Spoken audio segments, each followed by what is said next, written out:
Guys, my name is Gloria and today I'll be showing you how to make 8-minute pasta. Hope you enjoy the video.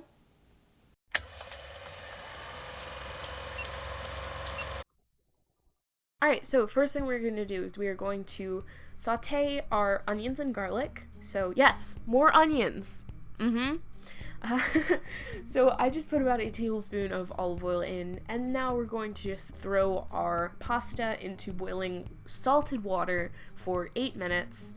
While our pasta is boiling, we're going to add our onions and garlic into the oil pan oil thing, and I have half a white onion and 3 cloves of garlic, and you just want to saute those. I had my onion diced and my garlic minced.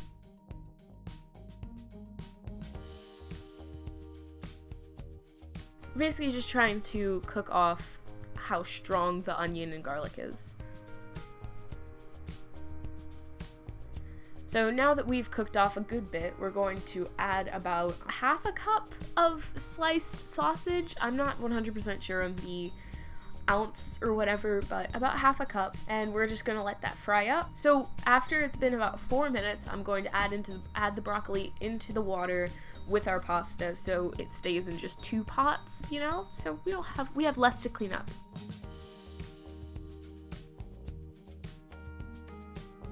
Now that it has been the full 8 minutes, I'm going to start ladling our pasta broccoli stuff into our sausage and onion mixture.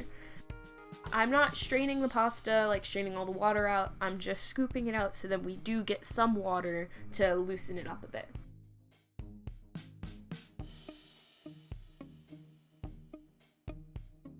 Next thing we're going to do is we are going to salt and pepper our pasta.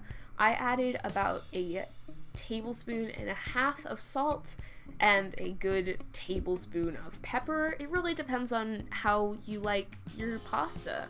And you just want to drizzle a tiny bit of olive oil if you want. You don't have to, but I like to because it makes it look so fancy, even though you can't really see it, but it makes you feel fancy. Get what I'm saying? So yeah, there's our quick pasta, 8 minutes to make, and it's delicious. So yeah, I hope you guys enjoy.